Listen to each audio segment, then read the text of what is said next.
इससे पता लग जाता है लाइन का। देखो कितना फर्क है जी लाइन का। अब ये यहाँ आ रहा है तो इसका फ्रंट असल तो खोलेंगे हम, करेंगे तो दाब देने का ही काम है इसमें। और इसके 5530 जिसका जो है टिप्पर है, और टिप्पर में जो है हमने काम करना है। अब पिनें इसकी नहीं डलेंगी, बैरिंग बुरिंग सब खराब है। दूसरी पिन और उनके नट देख सकते हैं ना। अभी चेक करेंगे, उसके बाद ही पता लगेगा कि कमियां क्या है इसके अंदर। ये टैंकर किसी कंपनी का है तो पहुंचा है, ये बंदा पुराना है। हाँ भाई, कैसे है भाई? ठीक है। तो वेलकम बैक दोस्तों, turbo hydraulic trucker prime workshop में आप सभी भाइयों को स्वागत है। आज वर्कशॉप है दोस्तों, एक टैंकर खड़ा हुआ है और जो है अपना भारत बेंज का 3123। और इसमें एक मैं एक चीज़ दिखाना चाहूँगा, सबसे बड़ी कमी। वो बड़ी कमी क्या है वो मैं आपको शो करना चाहूँगा। सबसे पहले ये देखो, इतनी छोटी सी जो है रकाबें और उनके नट देख सकते हैं। नट जो है दोस्तों इतने छोटे छोटे दे रखे हैं, मान लो अगर रास्ते में खोलनी पड़ जाए तो इतना ज़्यादा मामला छोटा। बस क्या बताऊँ दोस्तों, कंपनी का कैसे कैसे रूल्स हैं, क्या क्या कंडीशंस हैं, वो बंदा वो खुद ही समझ सकता है जो इस काम को कर रहा है। तो इसका फ्रंट असल तो खोलेंगे हम, करेंगे तो दाब देने का ही काम है इसमें। और इसके स्पेंडल के बूश हैं, मगर हम करेंगे काम दोस्तों। ये आई हुई है नजीबाबाद से हमारे पास, ये 5530 जिसका जो है टिप्पर है, और टिप्पर में जो है हमने काम करना है। अलाइनमेंट का डंडे वंडे सब जो है कहना, अभी चेक करेंगे, उसके बाद ही पता लगेगा कि कमियां क्या है इसके अंदर।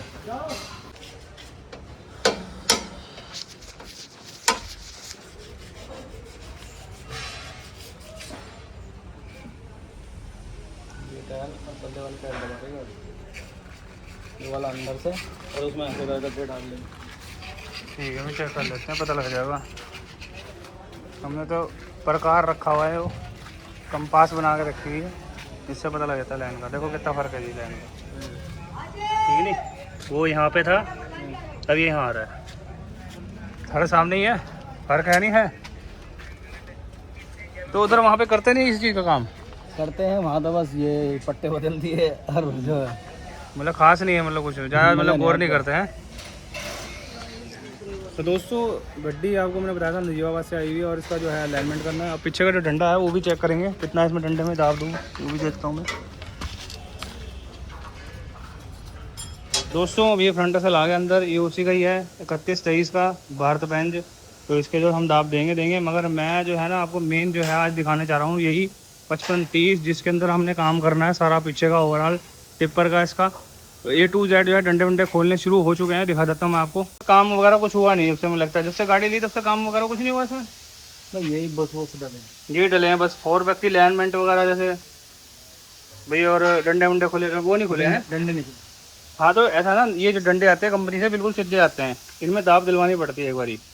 जैसे तुम 50 टन, कई लोग तो 90 भी डालते हैं, उसके हिसाब से मतलब जो है दाब देनी पड़ती है इनमें। तो खोलेंगे, दाब देंगे, बात भी करेंगे, आपको इस बारे में सारी बात डिटेल से दूंगा कि इन ट्रॉलियों में काम कितना होना चाहिए। और ये लंबे झूले वाले जो हैं अब मार्केट में बहुत आ गई गाड़ियाँ, ये झूले हैं ना बढ़िया, जिसमें ड्राइवर को गाड़ी के नीचे अगर 1% बढ़ना भी पड़ जाए तो आसानी रहती है। पहले क्या दिक्कत रहती थी, पता इस बात का? नहीं, पहले तो नीचे थे, पहले घुसना मुश्किल हो गई थी ना, तो वही इसमें है। तो खुल जाने के बाद दोस्तों मैं आपको सीधा हाइड्रोलिक प्रेस पे डंडे को शो करूँगा, फ़र्क दिखाऊंगा कि कितना फ़र्क है। तो डंडा खुल गया है दोस्तों, बस रकाबे निकाल रहा था मैं, अभी बुश निकालूंगा इसके वाले। ये जो बुश हैं बड़े ख़तरनाक बुश हैं ये।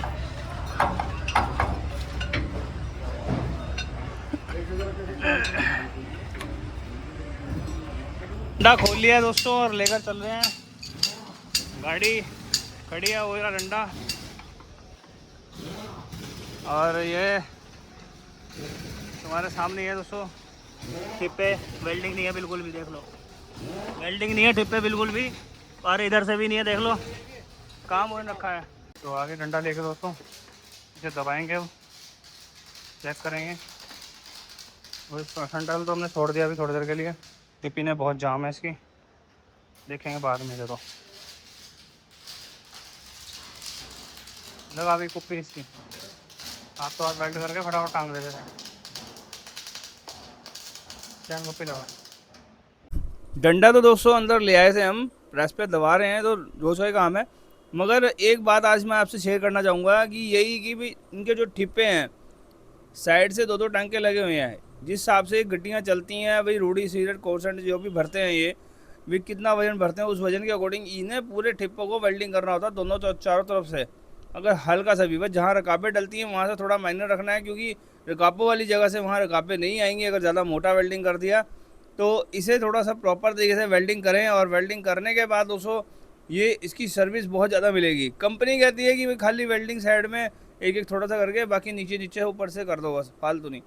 क्योंकि अगर उसके हिसाब से चलेंगे तो फिर दोस्तों ये अंडरलोड के अकॉर्डिंग आया था काम। मगर फिर भी मैं ये कहना चाहूँगा कि इस पर चारों दिशाओं में बढ़िया तरीके से मिग वेल्डिंग का मार दिया जाए, और इसकी जो है लाइफ थोड़ी और अच्छी हो जाएगी, और जल्दी से क्रैक भी नहीं होगा, टूटेगा नहीं। और सबसे अच्छी बात यह है कि इसके क्रैक होने से आपकी सारी लाइन बिगड़ जाती है, क्योंकि ये अपनी जगह से हिल जाता है, कमानी भी हिलेगी, रकाबें ढीली होंगी। तो यही जो मेन कारण है दोस्तों आपकी जो ट्रॉली है उसकी अलाइनमेंट आउट होने का। और कई मैंने देखे भी हैं ठिप्पे गलत भी लगे होते हैं दोस्तों। गाड़ी जो है अपनी टिप्पर जो है इसके अलाइनमेंट के अकॉर्डिंग अगर हम देखेंगे तो वो ठिप्पे गलत लगे होते हैं, उन्हें भी हमें नाप कर सीधे लगाना होता है। सीधे का मतलब अलाइनमेंट में जो अगर हल्का डंडा बाहर ना आए, ना इधर से बाहर आए, अगर वो सही लगा हुआ है फिर तो कोई दिक्कत ही नहीं आने की, फिर तो आपको सीधा वेल्डिंग करना है और कुछ नहीं करना है। तो इसमें दोस्तों इस डंडे में हमने केवल दाब दी है और इसके अंदर ठिप्पों में वेल्डिंग हुआ है।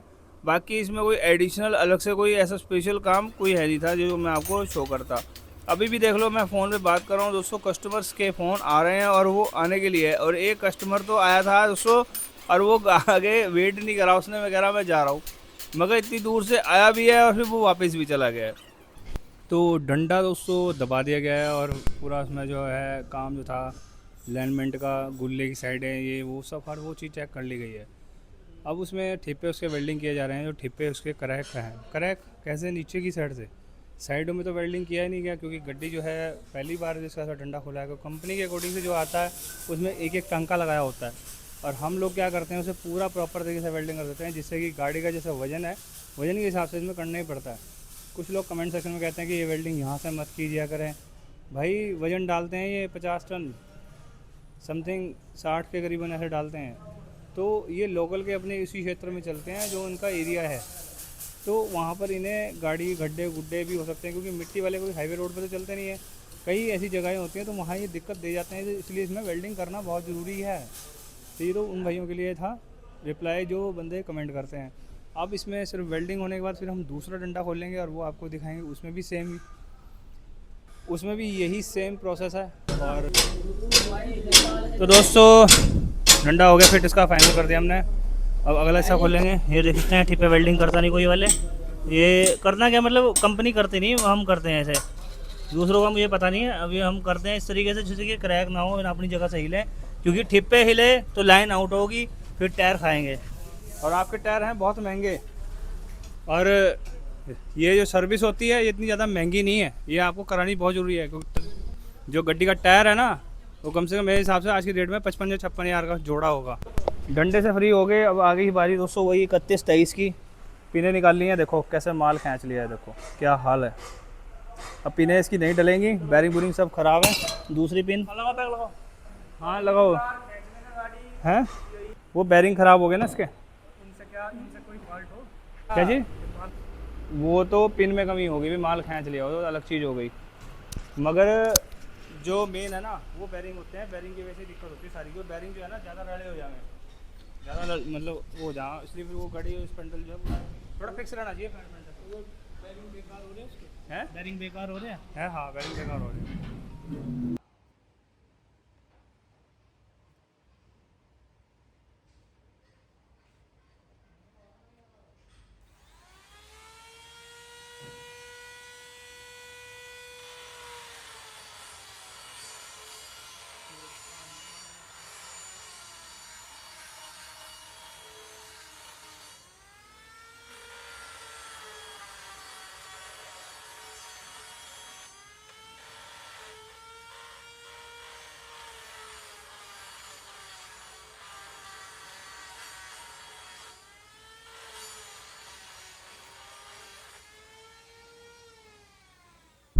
तो दोस्तों ये फ्रंट असल जो भारत बेंज का है, ट्राली तो कर रहे हैं, टिप्पर तो कर रहे हैं अभी, ये जो भारत बेंज का जो फ्रंट एक्सल है, इसकी जो पिने है ना वो टाइट है इसके अंदर। उन्होंने रास्ते में कहीं पिने डलवा ली हैं और उन्होंने ऐसी ठोक दी हैं।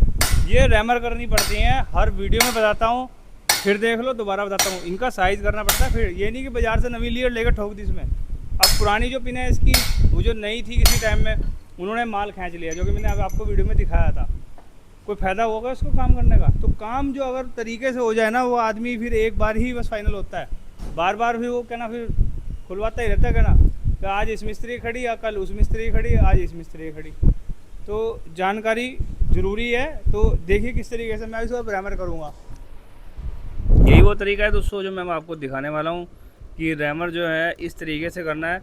ये तो पता सबको ही होगा, ये नहीं मैं दिखा रहा, ये दिखा रहा है कि करना इसलिए है क्योंकि इसके अंदर पिन जो है वो टाइट है। बस थोड़ा सा ही रैमर लगता है, ज़्यादा रैमर नहीं मारना पड़ता इसमें, और वो पिन का साइज़ इसमें आराम से इसमें आ जाता है। तो एक दो बार लगना है और उसके बाद आप इसमें पिन डालेंगे तो आराम से फिक्स आएगी, और आपको चोट मारने में भी दिक्कत नहीं आने की इसमें। और क्योंकि ना तो इसमें माल खींचेगी SRMT कंपनी की जो पिन है, फिर तो कोई दिक्कत होनी नहीं है। बाकी फ्रंट असल जो है दोस्तों, अब ये वाला जो है हमने कर दिया अब रेडी। अब इसके जो स्पेंडल थे ये रह गए बुश रैमर के लिए, और जो पुरानी से पिने थी ना, ये वाली पिने, ये पिने हमने बदल दी हैं दोनों की दोनों, क्योंकि जो पहले वाली पिने थी उन्होंने माल खींच लिया था। मैंने पहले ही बताया था आपको, अब भी दिखा रहा हूँ दोबारा से। तो ये माल जो खींच लेती है ना दोस्तों, फिर तो बेकार ही है, कोई फ़ायदा ही नहीं है इन्हें सही करके भाई यहाँ से ठोक दें दोबारा, फिर तो और ज़्यादा माल खींच सकती हैं ये।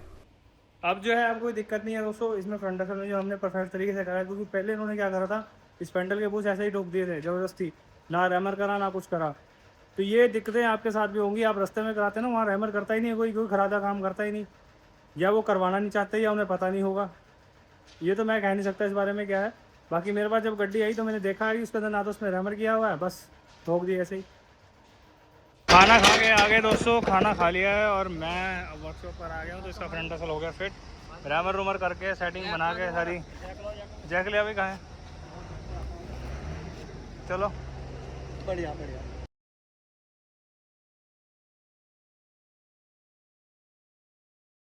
तो रात हो गई थी दोस्तों, बहुत देर हो गई थी काम करते करते। मैं आपको शो नहीं कर पाया आगे का सीन, क्योंकि काम का ज़्यादा लोड पड़ गया था। वो अपनी खड़ी थी गड्डी वाली भारत बेंज, उसका भी काम था और इसका भी था, दोनों अलाइनमेंट कर दिए दोस्तों। रात हो गई थी तो अब मैं फाइनल आपको शो कर रहा हूँ। तो कार्डियो का दोस्तों बर्डन हो जाता है, इसलिए बीच में आज जो है थोड़ा सा गैप हो गया। तो फिलहाल इसके लिए तो दोस्तों कोई नहीं, आगे ध्यान रखा जाएगा। बाकी है कि उस टिप्पर में अलाइनमेंट का और साथ में डंडों का था, जो मैंने आपको सारी बात वैसे स्टार्टिंग में बताई दी थी। और वो जो भारत बेंज थी 31-23 जो भारत बेंज का फ्रंट एक्सल खोलना था, उसकी पिने ज़बरदस्ती किसी ने ठोक रखी थी, ज़बरदस्ती कर रखा था मामला सारा। और मैं क्या बताऊं दोस्तों, अगर वो बंदा रास्ते में अगर कहीं खुलवा बैठे फ्रंट असल, तो वो पिन ही निकल नहीं, फ्रंट असल ही बदलना पड़ता है। देखा है मैंने बहुत से लोग जम्मू कश्मीर की साइड वगैरह स्पेंडलों की पिन निकल नहीं पाती, फिर बाद में क्या करते, फ्रंट असल ही चेंज कर देते हैं। फिलहाल तो वीडियो में आज इतना ही, बाकी मिलते हैं सुबह नई वीडियो के साथ। गुड बाय दोस्तों।